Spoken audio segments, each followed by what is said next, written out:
All right. Well, thank you folks for coming out today. For those of you who don't know me, my name is Dave Stokes. I'm a community manager for MySQL products. For those who've been on MySQL for a while, you might remember me. I used to be the certification manager for MySQL AB. So if you have a certification for 5.5 or around that time period, you might have my name on the bottom of your certification. My email address is david.stokes@oracle.com. Twitter handle is @Stoker.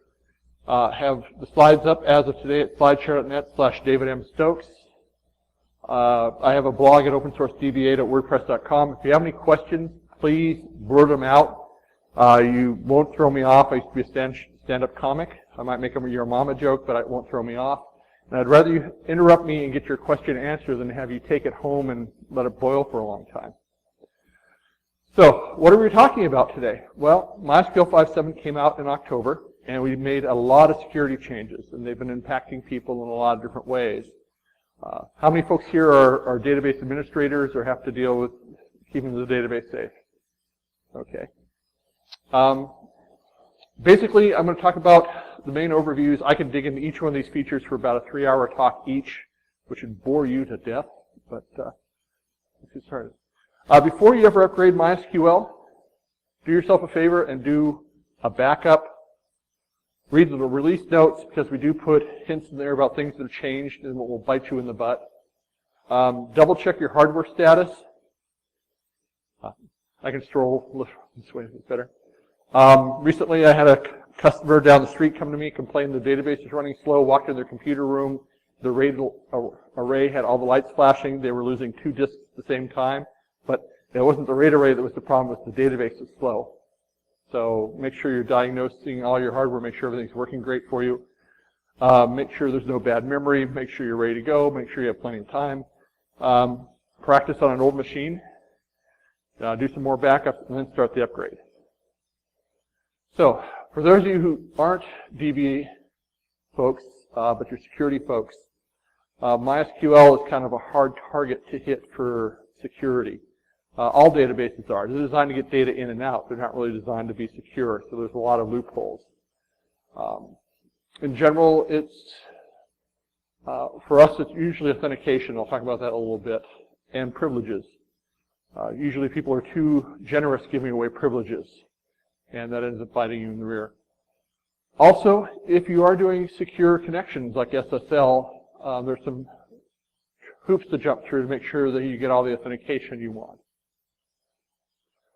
MySQL authentication system. When you connect to the box, the first thing the server does is it checks your host. Is your host blacklisted? If not, it's going to let you in.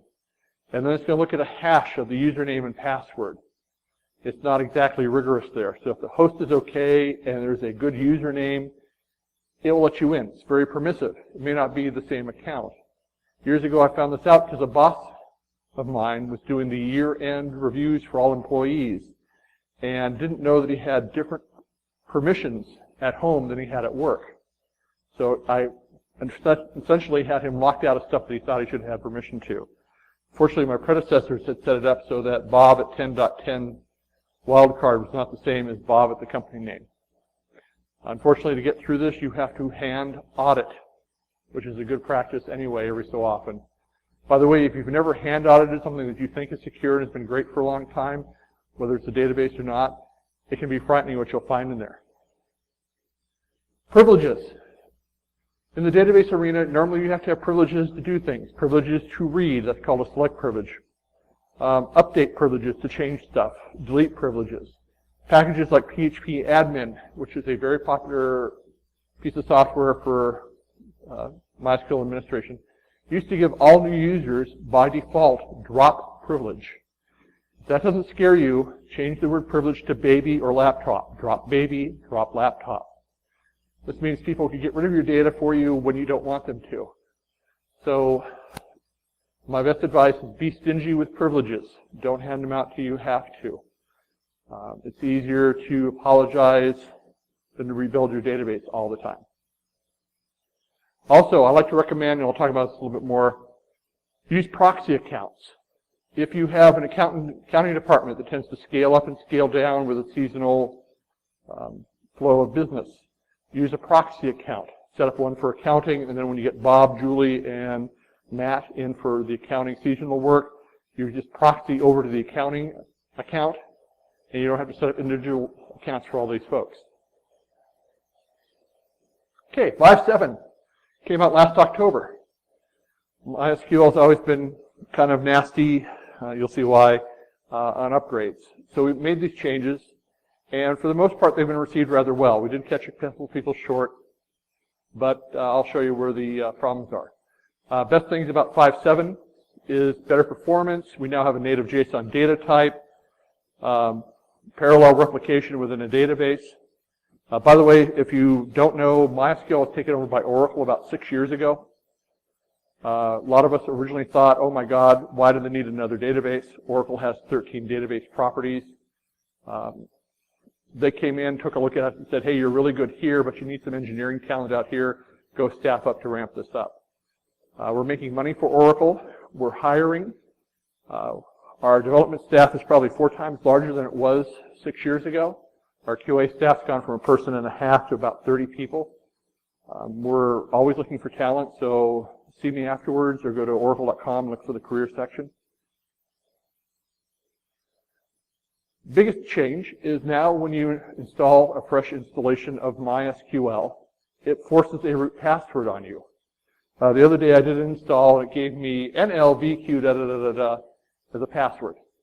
It records this in the log file, usually var log mysql.log. Hunt for it, log in with it, change it. Why do we do this?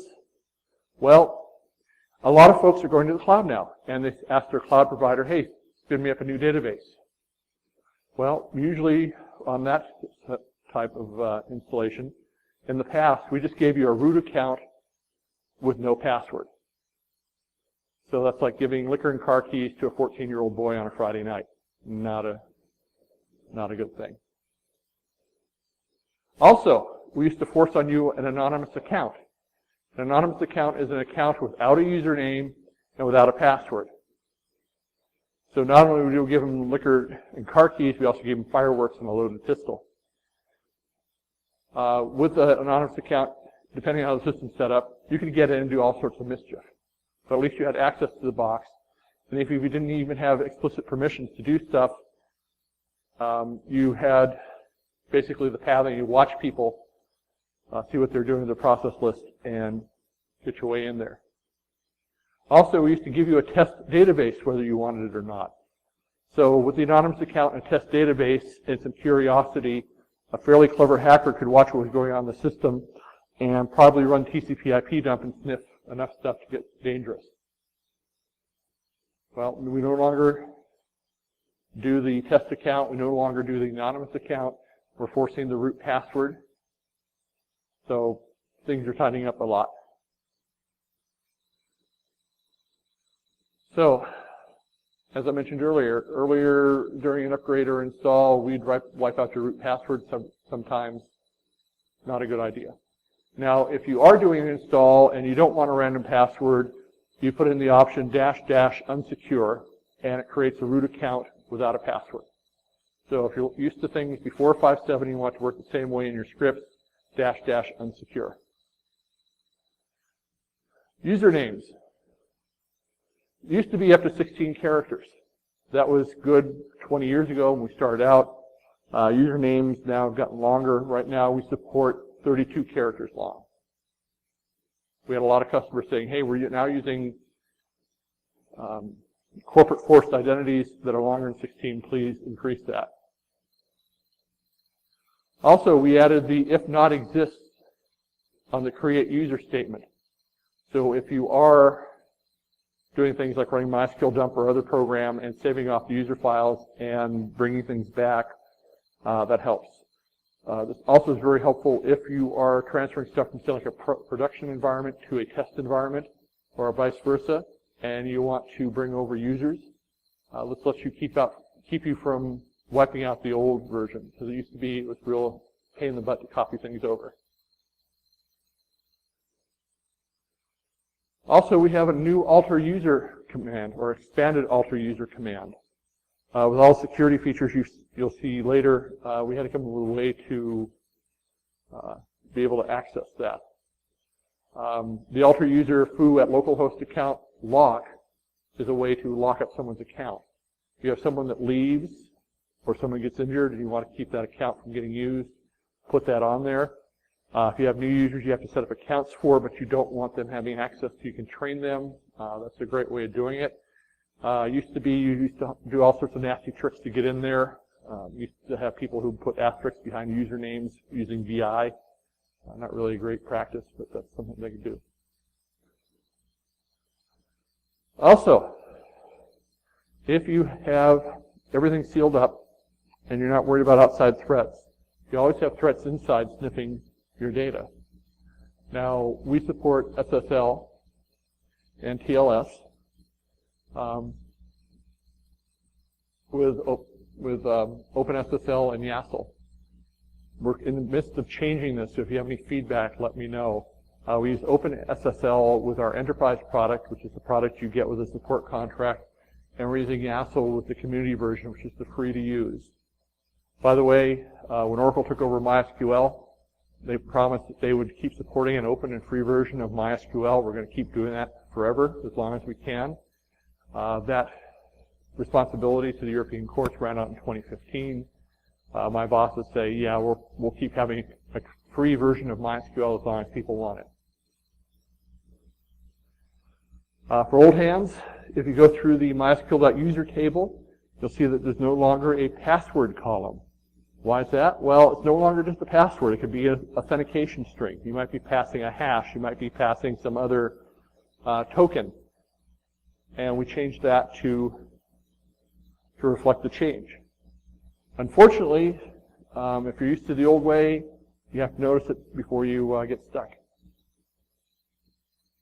Password rotation. If your company policy is that you will change your passwords every 90 days, it will have at least one uppercase, one lowercase, and one special character. You can now do that. MySQL now supports that. You can make it as complex as you want. Password lifetime for us is measured in days. If you set it to 0, it means no rotation. If you set it to null, it goes to whatever the system standard is. Also, if you want, you can also ban certain words, 4 letters or longer, from being in your password file. I don't know how many of you actually found out that everyone in your department is using the word password or QWERTY or 1, 2, 3, 4, 5, 6 as passwords, or certain 4-letter words. But you can now ban those. What you do is you enable strong password verification. You can tune this down or up as you need for number of characters, length, the complexity in mixed cases or special characters. What you do is you put these special words in a password file. Even if you mix case them, it recognizes them and it will not let you use those as a password. Many years ago, when I was an undergraduate, I was hanging around a Hero Minds shop, and they had implemented random passwords. And unfortunately, the first lady in their department got big bottom as her first randomly generated password, and then 6 weeks later got large rear as her password.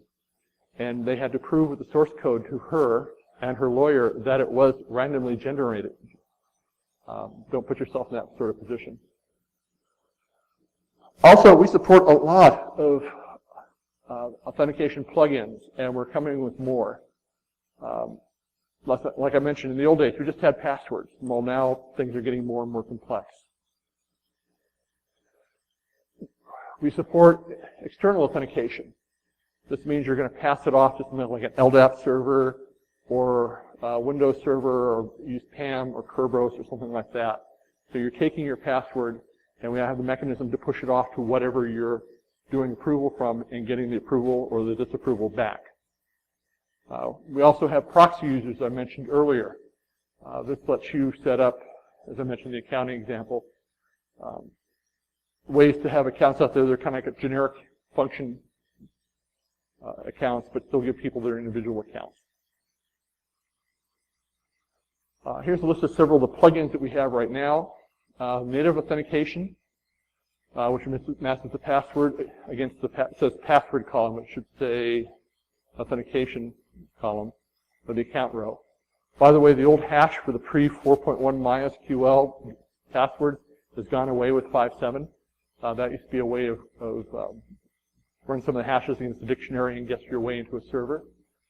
We have one that does SHA-256 password hashing. So if that's your company standard, you can use that. We also have one that prevents all client connections to any account that uses it. Why would you use this? Maybe you have stored procedures that are used by multiple folks, but you don't want that stored procedure password getting out. We also have a plugin that lets you send the password clear text without hashing or encryption.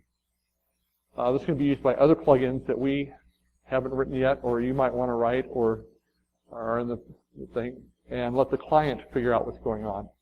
We also authenticate over a Unix socket, and we also have a very well-documented test plugin. So if you need to write your own, support your own company stuff, we have lots of details on there on how to set the hooks to go to either an internal or external authentication. At startup, the server automatically will generate server-side and client-side SSL certificates and key files if the auto-generate cert variable is enabled. Why are we doing this? Well, we have more and more clients coming to Oracle and saying, you know, it's great that you're doing all these other things, but we need everything encrypted on the wire. We can't trust, you know, that the wire is impregnable. We need to make sure that there's no one sniffing on the VPN. So please make sure that SSL is there. As I mentioned, the old password hash has been removed. This is from MySQL 4.1 and earlier. If you really, really, really need that, see me. There's some ways I can show you how to get around that, but it's not a good idea. We also have support for multiple AES encryption modes.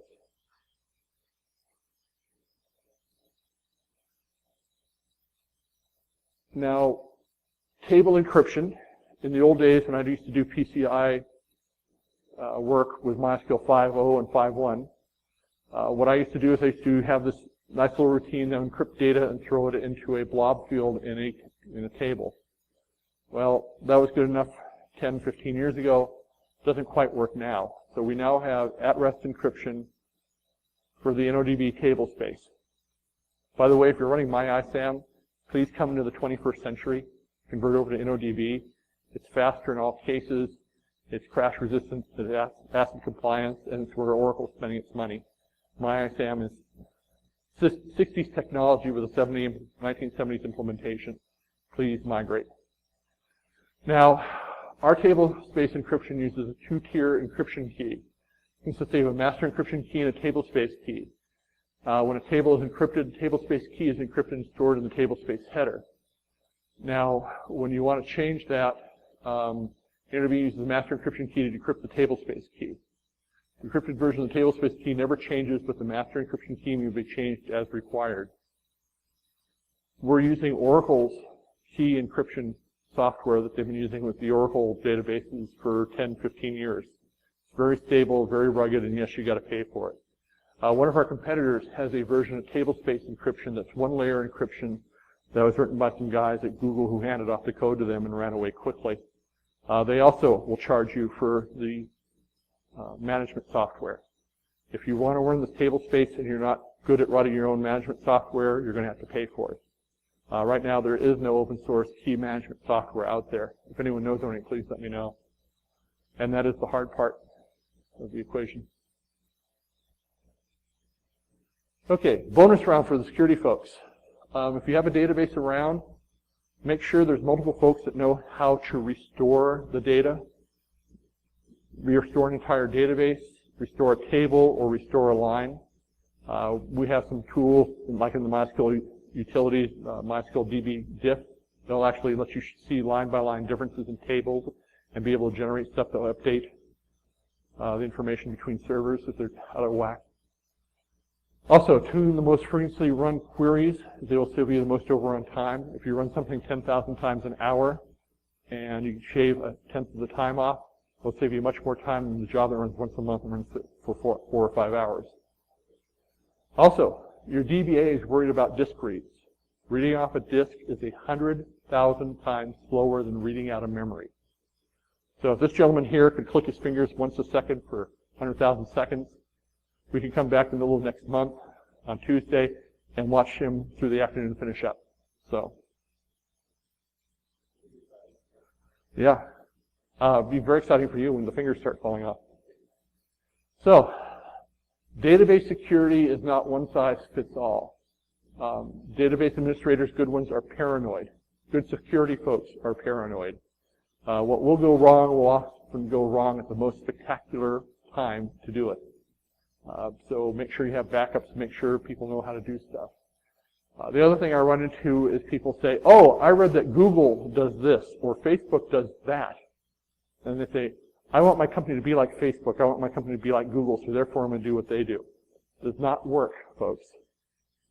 They've evolved systems to work with what they do on a daily basis. And unless you are Facebook or you are Google, you don't have the same workload, you don't have the same data requirements, you don't have the same service levels.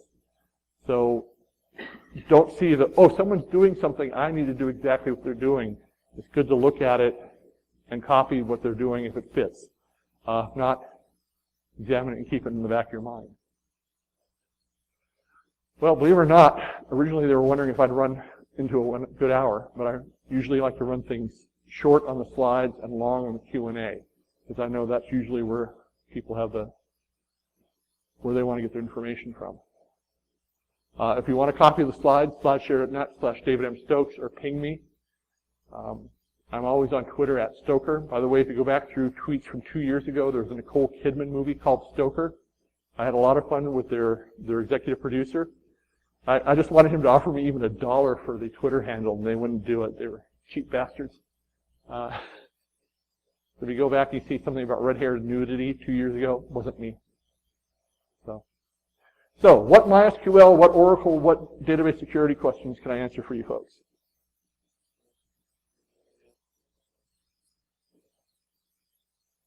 Boy, you're quiet.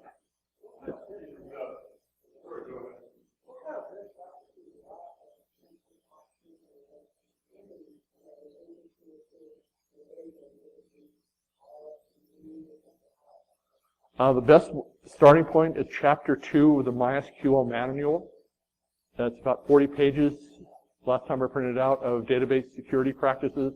It talks about setting up accounts, running the server as the user MySQL instead of root, to keep people from trying to exploit that to take over the server. There's an entire litany of stuff in that one chapter. From there, you can branch out into books like the MySQL Administrator's Bible by Sherry Cabral. That has a list of best practices. Google on the net to see what's going on. But those are probably the two first stepping stones I tell you to go for.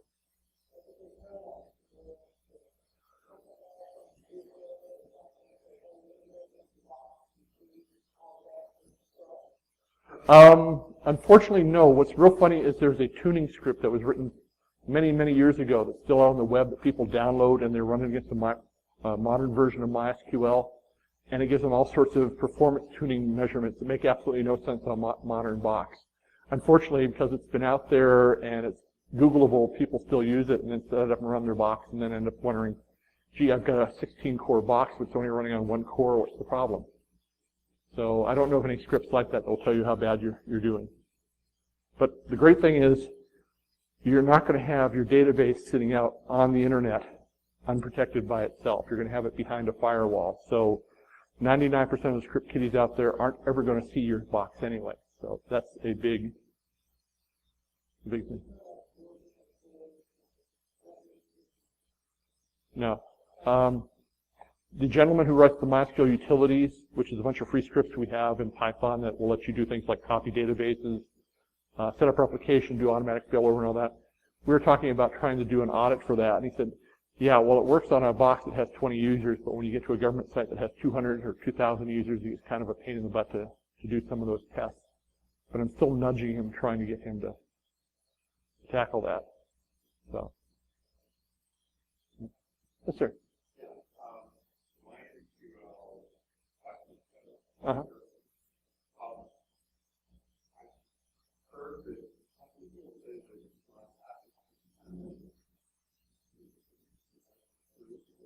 The MySQL running the NODB storage engine is ACID compliant. Okay. And then another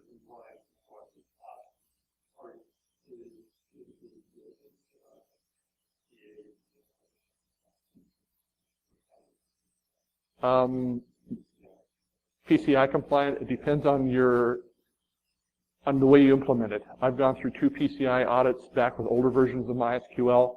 It depends on how you put it in, who your auditor is. I know several banks who are running, and credit unions that are running MySQL as their main database.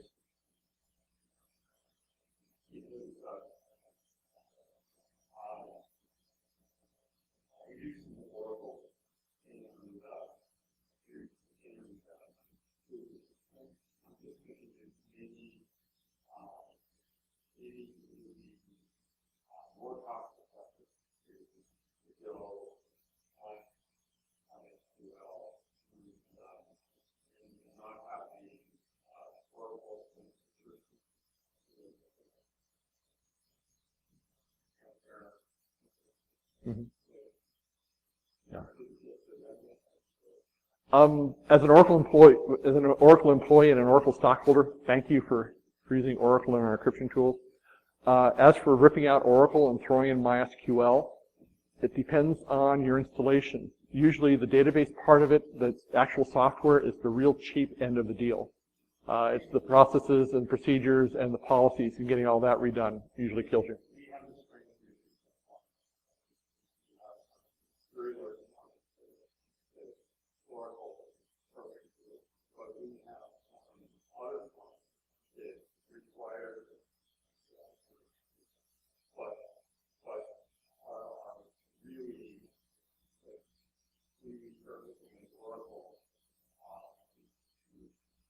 Yeah.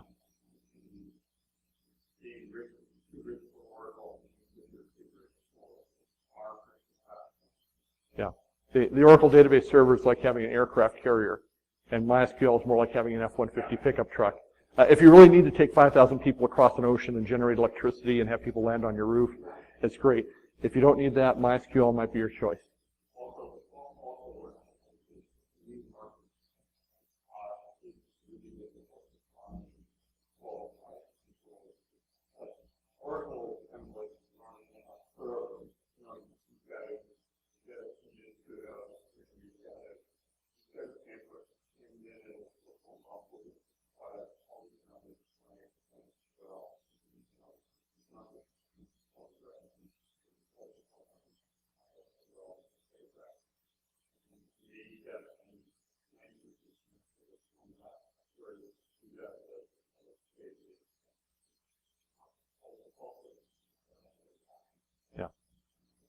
Years ago, I went to a brick and mortar company that had gone onto the internet and tripled their sales and then tripled them again. And I walked into a database administrators meeting, and they had a huge conference room, and they told me, all the senior Oracle DBAs are in this room, the junior DBAs are in the room next door slaved, so we're ready to hear all this wisdom. And I said, well, where's your guy that does MySQL? Billy? Has anyone seen Billy? And Billy was off changing the boss's secretary's PC, and then he had to change some ink cartridges and all that. 80% of their revenue came from Billy, but they had this big Oracle installation that took a small army to run. But, yes, sir.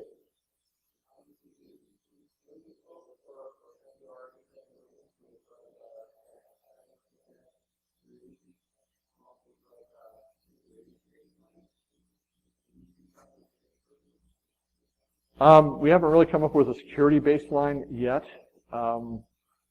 We work with a lot of things like OWASP and all that. I couldn't tell you who the developers are actually talking to, or the professional services folks are, because I don't run into them often enough to be able to pick their brains.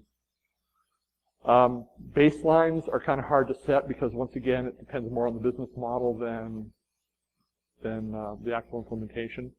I mean, no matter how good you are, it doesn't help if someone has written their password underneath the keyboard on a Post-it note. So we tend to try to stay away, or at least I do, from giving baseline recommendations. It's more like, you know, what are good practices? What keeps you safe? Are your processes documented and well known?